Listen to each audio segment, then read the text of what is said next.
Halo, kembali dengan saya Wisnu di Belajar Berbagi.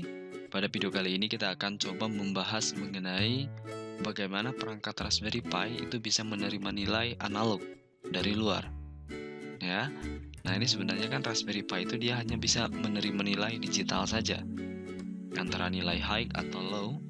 Nah sekarang bagaimana caranya supaya perangkat ini bisa membaca nilai analog? Oke, nah pada video sebelumnya kita sudah pernah membahas mengenai bagaimana perangkat Raspberry Pi itu mengeluarkan nilai seperti nilai analog, ya. Itu menggunakan PWM atau Pulse Width Modulation. Ya, kita memanipulasi sebuah pulse untuk menciptakan sebuah sinyal mirip seperti analog. Itu menggunakan PWM. Nah, sekarang sebaliknya. Ini inputan. Jadi bagaimana kita menerima sebuah nilai. Misalnya kalian nanti menggunakan nilai yang menggunakan sebuah sensor yang nanti nilai keluarannya itu sebuah analog dan dibaca di perangkat Raspberry Pi. Nah, di sini dia tidak bisa begitu saja membaca nilai analog, ya. Membutuhkan sebuah bantuan, ya. Nah, bantuannya itu di sini kalian bisa buka di Adafruit, ya, atau coba cari saja sendiri. Nanti ada sebuah chip namanya MCP3008. Ini adalah sebuah chip untuk mengkonversi sebuah nilai dari analog ke digital. Ya, dia punya 8 channel di sebelah sini dari channel 0 sampai channel 7. Jadi kalian nanti bisa menggunakan 7 buah channel atau 7 buah pin yang digunakan untuk membaca sebuah nilai analog. Nah, nanti sisanya itu kita akan hubungkan ke perangkat Raspberry Pi menggunakan SPI atau Serial Peripheral Interface, ya. Nah, dengan syarat si perangkat Raspberry Pi-nya SPI-nya nanti di-enablekan dulu. Karena secara default atau bawaannya pada perangkat Raspberry Pi itu SPI-nya tidak aktif atau masih disable. Nah, MCP ini dia itu sebenarnya seperti jembatan, ya. Jembatan antara nilai dari analog dia akan dikonversikan ke nilai digital pada perangkat Raspberry Pi. Ya. Nanti kalian bisa beli juga, ini ada di beberapa toko online di Indonesia, atau mau pesan ke Adafruitnya juga silakan. Oke, atau mungkin nanti kalian bisa menggunakan yang seperti ini, ya, sudah ada modul yang sudah jadi seperti ini. Misalnya ini juga sama analog digital converter, tapi dia hanya punya 4 channel, ya. Jadi nanti dia akan mengeluarkan 4 buah channel untuk analognya saja. Kalau tadi kan menggunakan MCP kita punya 8. Kalau di sini kita punya 4. Tapi dia 16 bit, sedangkan yang di sini itu dia 10 bit. Oke. Nah, ini kalian silakan gunakan yang mana saja. Nah, saya akan gunakan yang MCP di sini. Ya. Untuk MCP 3008 nanti ada beberapa pin yang harus digunakan, ya. Nah, pada saat mengimplementasikan atau menggunakan MCP di sini kalian bisa menggunakan beberapa kasus, misalnya membaca nilai dari sebuah potensiometer misalnya, atau membaca sebuah fotosel, ya, ada sensor cahaya. Nah, itu kan analog nilai yang masuknya. Nah, bagaimana supaya kita bisa baca menggunakan perangkat Raspberry Pi? Ya, ini menggunakan chip di sini. Atau misalnya nanti ada sensor temperatur, ya, atau misalnya ada sebuah joystick, ya, atau nilai apapun yang nanti keluarannya itu sebuah nilai analog, itu bisa digunakan atau dibaca menggunakan chip di sini. Oke. Nah, untuk mengaktifkan SPI pada perangkat Raspberry Pi itu cukup mudah. Kalian tinggal masuk ke Raspi Config, ya. Kalau nanti kalian misalnya menampilkan desktop Raspbian-nya, nanti ada menunya ke Raspi Config, ya. Atau misalnya kalau dari konsol seperti ini, kalian tinggal akses saja menggunakan sudo raspi config seperti ini, kemudian tekan enter. Nanti kita akan masuk ke sebuah Raspberry Pi Software Configuration Tool atau Raspi Config, ya. Di sebelah sini hati-hati, ya, untuk melakukan perubahan di sebelah sini tidak boleh sembarangan. Nah, kita masuk ke opsi nomor 9, Advanced Option. Nah, kemudian kita masuk ke sebelah sini A6 SPI. Kita akan coba enable disablekan. Nah, kalau di enter di sini saya sudah aktif. Jadi dia tampilannya sudah di yes ya. Kalau yang kalian mungkin masih di no ya, tinggal di yes saja, diaktifkan seperti itu. Nah, kemudian sudah aktif. Oke, kemudian kita keluar. Nah, untuk memastikan bahwa SPI-nya itu sudah aktif atau tidak, ya kalian tinggal periksa saja menggunakan perintah ls-l, kemudian masuk ke folder dev ya, device. Kemudian kita coba akses SPI asterisk seperti ini. Kita akan coba list direktorinya, kita lihat. Nah, ini sudah ada SPI dev 0 dan 1. Nah, ini membuktikan bahwa SPI-nya sudah aktif, sudah enable ya. Nanti kita menggunakan untuk chip select yang 0 atau yang 1, itu sudah bisa digunakan. Oke. Nah, ini kalian menggunakan komen ini saja untuk memastikan bahwa SPI-nya itu sudah aktif. Nah, pada saat bermain dengan chip MCP3008 di sini, kalian harus paham terlebih dahulu pin-pin yang ada pada chip tersebut itu apa saja ya. Cara yang lebih mudah ya kita cari datasetnya saja. Nah, ini contohnya seperti ini. Saya sudah punya untuk dataset dari microchip ya, microchip 3004 dan 3008. Ini adalah datasetnya. Nah, misalnya di sebelah sini kita bisa melihat ya informasinya. Untuk pin nomor 1 dia itu adalah channel 0 sampai 8 itu channel 7. Ada 8 buah channel. Kemudian di sebelah sini ada untuk pin-pin yang nanti dihubungkan ke SPI-nya. Ya.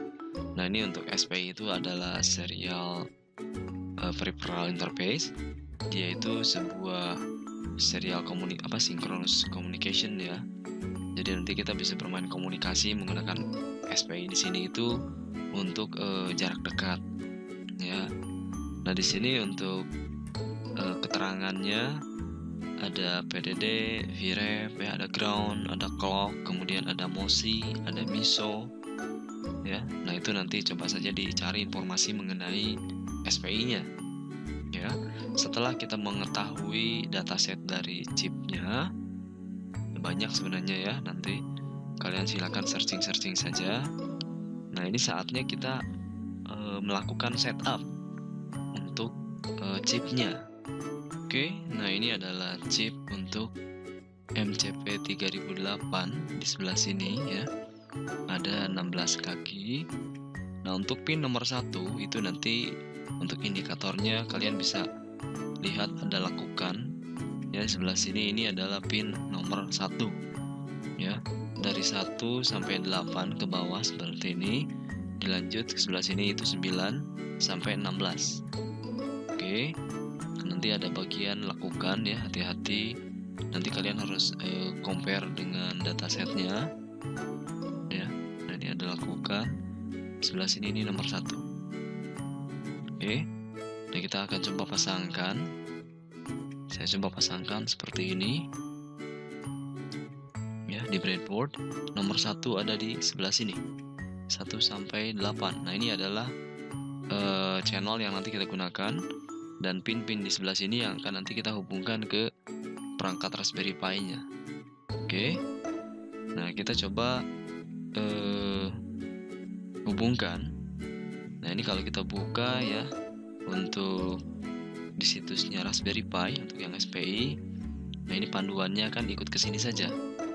Ya, nanti kalian cari saja situsnya SPI Raspberry Pi. Nanti ketemu seperti ini. Nah, ini adalah panduannya. Ya. Panduannya nanti kita menghubungkan ke pin nomor berapa saja, kemudian untuk ke pin chipnya itu apa saja. Ya, di sini PS1 itu physical numbering, ini pin nomor 19, 21, 23 dan seterusnya. Nanti 19 dihubungkan ke MOSI, 21 ke MISO dan seterusnya. Ya. 24 dan 26 itu kalau nanti dihubungkan ke chip select-nya. Ya. Seperti ini. Oke, nah kita coba hubungkan saja. Dimulai dari kita hubungkan ke PCC-nya saja dulu.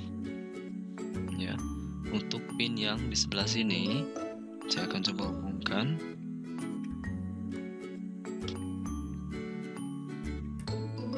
Ya, ini ke PCC.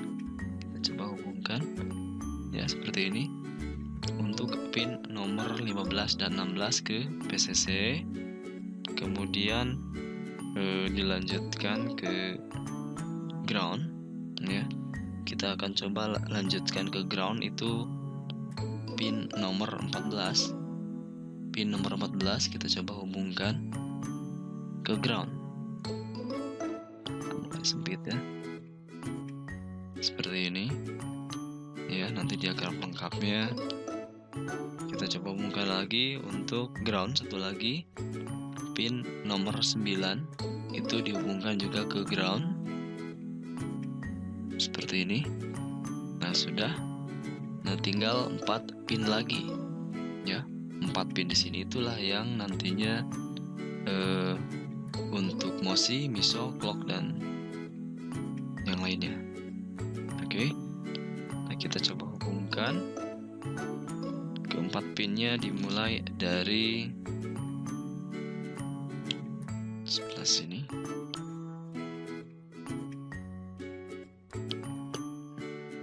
Pin nomor 11 dulu ya. Saya loncat. Untuk yang nomor 11 kita coba hubungkan ke pin nomor 19 pada perangkat Raspberry Pi-nya. Coba dihitung 6, 7, 8, 9. Sebentar. Ya, 6, 7, 8, 9, 10, 11, 12, 13, 14, 15, 16, 17, 18, 19. Sebelah sini. Ya, dipastikan menghitungnya benar. Ini adalah pin nomor 19 untuk yang MOSI. Ya. Kemudian kita lanjutkan ke pin di bawahnya dulu saja. Ya, untuk yang MISO. Berarti pin 9, 10, 11, 12 di sebelah sini. Ini terhubung ke MISO. Pin nomor 21 pada perangkat Raspberry Pi. Ya, seperti ini.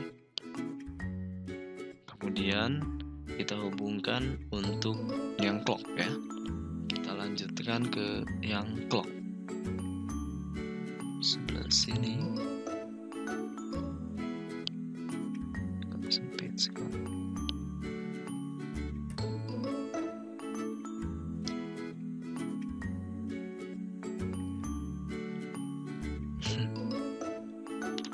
Oke, seperti ini. Sudah terhubung. Dan kemudian yang terakhir ke chip select-nya ya, atau CE0-nya. Nah, CE0 ya sebelah sini. Ini saya coba rapikan aja dulu. Sebentar, ini agak sempit. Geser-geser. Nah, sudah masuk. Kemudian ini yang terakhir. Sendiri sajalah sebelah sini. Oke, sudah. Dan kita hubungkan ke pin nomor 24 untuk yang physical ya. 24 di sampingnya. Yang 26 ya. Sebelah sini. Oke. Ribet sekali. Ya, ini sudah terhubung. Kita akan menggunakan yang CE1 misalnya ya. Nah, ini adalah diagram akhir ya pada saat kita hubungkan ke MCP 3008 ke perangkat Raspberry Pi-nya. Oke, setelah kita pastikan untuk setup MCP 3008-nya sudah selesai ya. Nah, di sebelah sini ya, susah ya lihatnya. Ya, pokoknya di sebelah sini dimulai dari sebelah sini itu. Dua pin ini adalah PCC positif, kemudian yang kuning sebelah sini ini adalah ground ya, kemudian sebelah sini adalah clock, kemudian dilanjutkan ke MISO dan MOSI, dan yang sebelah sini itu ya ini untuk chip enable-nya, chip enable 1 ya, atau chip select 1 ya sebelah sini. Oke, nah langkah selanjutnya ya berarti kita akan tinggal menggunakan sensornya ya. Sensornya itu kita akan gunakan bukan sensor. Komponennya itu kita gunakan potensiometer. Ya, kita akan coba memberikan nilai inputannya dari sebuah potensio di sini. Ya, yang 3 kaki kita akan coba simpan sebelah sini saja. Ya, supaya lega ya. Sudah. Nah, di sini ada 3 kaki. Kita akan coba hubungkan untuk 2 kaki samping-sampingnya itu ke ground dan PCC. Ya, untuk yang sebelah sini dia terhubungnya ke ground, ya, yang paling ujung ke ground. Kemudian yang satunya lagi, ujungnya lagi dia ke PCC. Seperti ini. Dan untuk yang tengah baru kita hubungkan. Ini untuk nilai yang dikeluarkan itu ya di tengah, yang tengah ini. Kita akan hubungkan ke channel 0. Channel 0 itu berarti di MCP untuk pin nomor yang pertama di sini ya. Ini adalah channel 0. Kita hubungkan. Nah, ini sudah selesai. Nah, kita bisa memasukkan sebuah nilai. Ya, nanti kita akan membaca sebuah nilai menggunakan MCP 3008 di sini untuk channel 0 kita baca di perangkat Raspberry Pi kita. Ya. Nah, ini belum bisa digunakan sebenarnya. Nah, ini nilainya itu sebenarnya bisa ya. Nah, kita coba saja dulu sebelum nanti ada komponen lainnya. Ya. Nah, kita masuk ke programmingnya dulu di sebelah sini. Nah, untuk bermain-main dengan MCP 3008 itu nanti untuk tutorialnya atau instruksinya banyak ya. Tapi nanti ada kode yang agak panjang banget ya. Dan ada yang simple. Yang simple itu saya gunakan yang dari package-nya GPIO Zero. Ya. GPIO Zero di sini itu dia sudah lengkap sekali. Ini lumayan ya. Dia meringankan kita pada saat nanti bermain LED misalnya, atau bermain tombol dan sebagainya. Itu cukup kalian nanti lakukan install saja seperti ini ya. Kalian tinggal install saja untuk package-nya, yaitu Python 3 GPIO Zero, atau untuk yang Python 2 ya seperti ini ya. Nah, setelah diinstal nanti tinggal kita gunakan saja ya. Kita coba cari MCP 3008. Itu di sini ada. Dan caranya itu nanti lebih sederhana dibandingkan nanti ada yang cara lebih panjang ya. Nah, ini di sini. Ini sudah ada modulnya GPIO Zero MCP 3008 ya. Kita coba saja yang simpel dulu ya. Kita coba. Oke, seperti ini. Kita langsung import saja. Di sini kita akan coba lakukan importnya untuk kode MCP dari modul GPIO Zero-nya. Nah, kita import, langsung dia sudah punya MCP 3008 ya. Kemudian kita coba buat variabel saja, misalnya untuk potensiometer 3008. Nah, ini channel yang akan digunakan.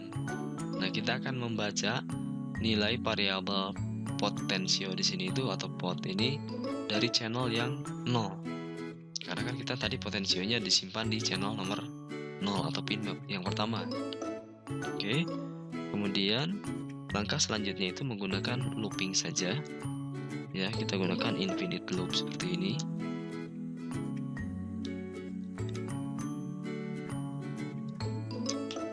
Nilainya aja langsung seperti ini.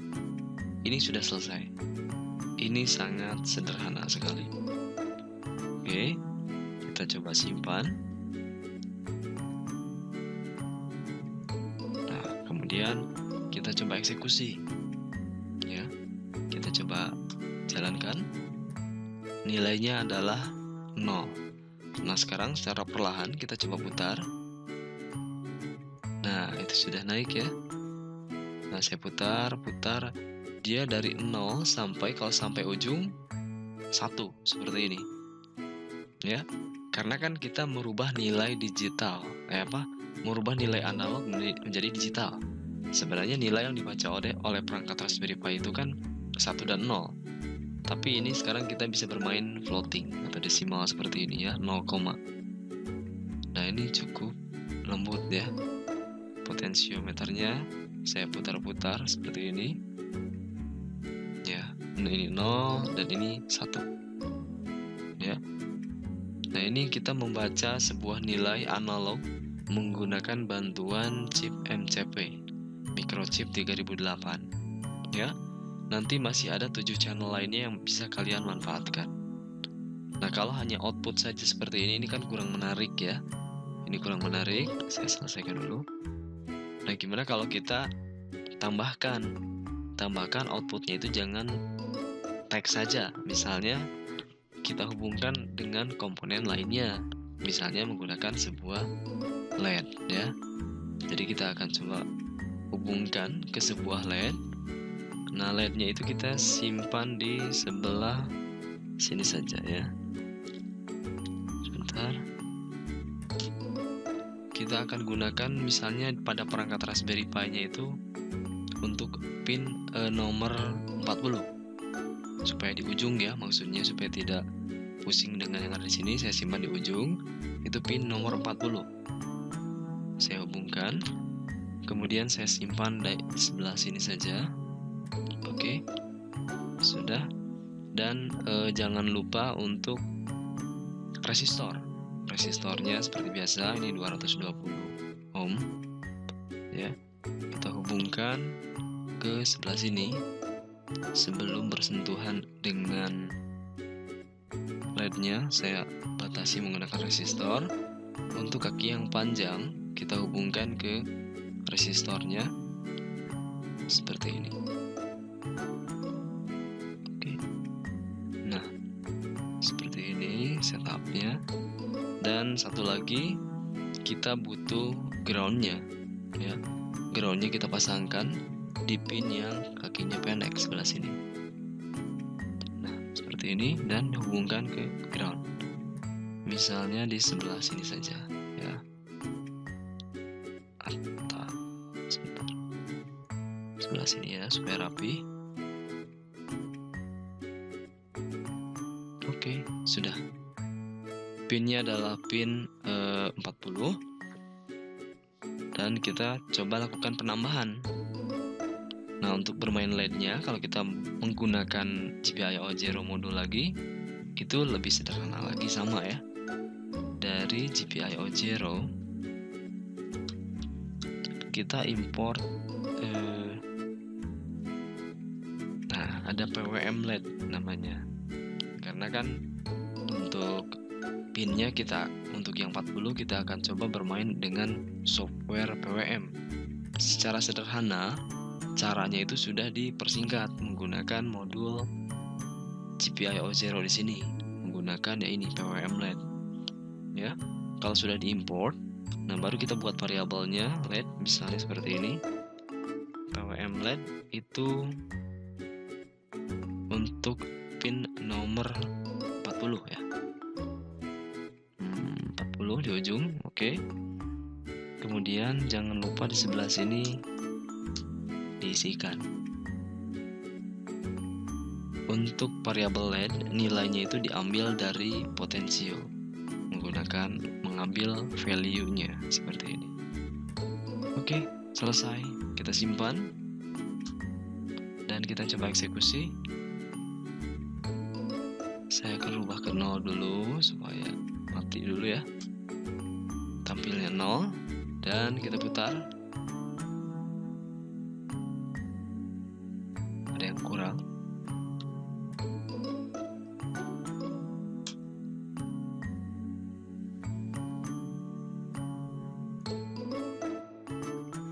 Satu ya. Nah ini, maaf, jadi dia menggunakan BCM ya, bukan physical. Jadi GPIO 21 ya. Jadi nilai yang tadi itu bukan 40, pinnya bukan physical, tapi menggunakan GPIO 21. Oke. Itu bawaan dari modulnya untuk yang GPIO 0 untuk PWM LED-nya. Dan ini hasil akhirnya. Nilainya 0. Kalau kita putar secara perlahan, terlihat bahwa nah ini LED-nya menyala sedikit ya. Nilainya baru 0,1, 0,2, 3 seterusnya sampai dia nyala total 1 seperti ini. Oke, ini mati, nyala. Mati, nyala. Ya, tapi nyala dan matinya itu dia ada redupan. Beda dengan yang digital, dia langsung nyala atau langsung mati. Oke. Nah, ini adalah contoh penggunaan chip MCP 3008 ya, menggunakan potensiometer dan LED ya. Nanti kalian bisa implementasikan menjadi beragam ya. Itu chip untuk channel yang juga masih tersedia, ada 7 lagi. Silakan bereksplorasi ya. Nah, ini contoh yang sederhana menggunakan MCP 3008 menggunakan GPIO 0 modul ya, lebih sederhana. Nah, ini contoh kalau kita membuat sebuah contoh membaca sebuah PWM tanpa menggunakan GPIO 0 ya, tanpa menggunakan modul GPIO 0. Misalnya MCP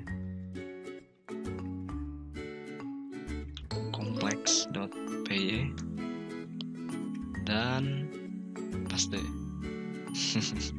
Panjang sekali ya, jadi saya tinggal paste saja. Nanti kalian mungkin akan menemukan kode seperti ini dari Adafruit ya.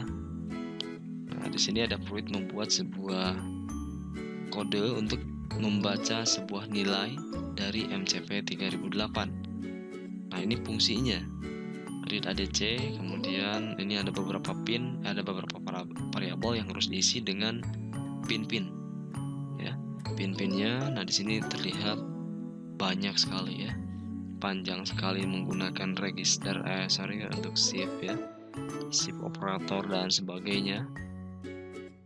Ini panjang ya. Kemudian di sini ada definisi untuk pin-pin SPI yang nanti digunakan ya. Itu setupnya. Kemudian di sini ada looping. Nah, ini baru menggunakan fungsinya di sini read ADC ya. Oke. Dan ini hasilnya.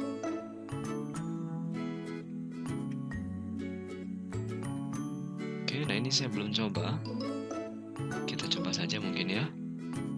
Sebentar. Kita lihat dulu. Pastikan pin-pinnya itu sama 18, 23, 24, dan 25 sama sesuai dengan yang di sebelah sini. Dia untuk clocknya berbeda.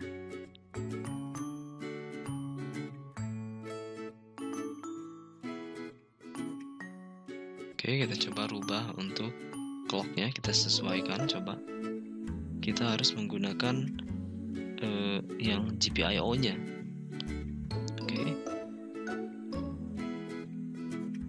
Berarti untuk mosinya itu kita pakai 10,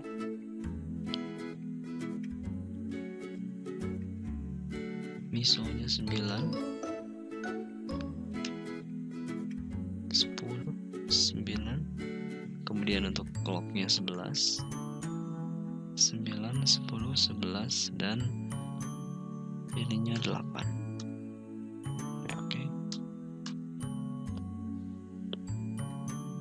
Coba lagi. Nah, sudah ya. Ini sepertinya terlalu pusing untuk dibaca.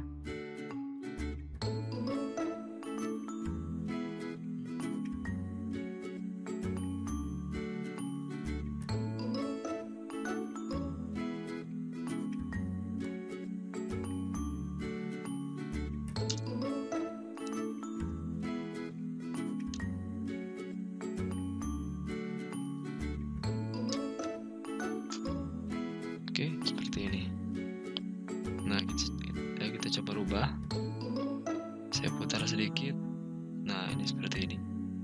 Trim potnya 52, flash rate. Nah, ini kemudian ada event yang dibaca, dia dari ada trim pot change, dia jadi true. saya putar secara perlahan sampai berhenti, dia jadi false lagi. Ya, sampai maksimal. Ini sudah 100%. Nah, ini 1023. Ya, sudah maksimal ini. Nah, ini sudah ada terlihat juga volumenya berapa persen. Ya, kalau kita perhatikan sampai 0 lagi. Seperti ini. Oke. Nah, ini adalah contoh yang agak panjang dari Adafruit. Ya, dengan sedikit pengaturan di sebelah sini. Nanti untuk pinnya disesuaikan. Dia menggunakan modenya itu BCM. Hati-hati kalau kalian menggunakan board yang tadi, sebenarnya tinggal dirubah menjadi board saja. Jadi dia tinggal menggunakan yang physical. Ya, kalau ini kita contohnya menggunakan yang GPIO. Ya, tinggal disesuaikan. Untuk yang informasi di sini dia menampilkan itu yang physical. 19, 21 dan seterusnya itu yang physical numbering. Kalau yang di sini menggunakan BCM. Oke. Nah, ini adalah cara membaca sebuah nilai analog untuk perangkat Raspberry Pi. Ya, menggunakan bantuan dari MCP 3008. Oke. Seperti ini.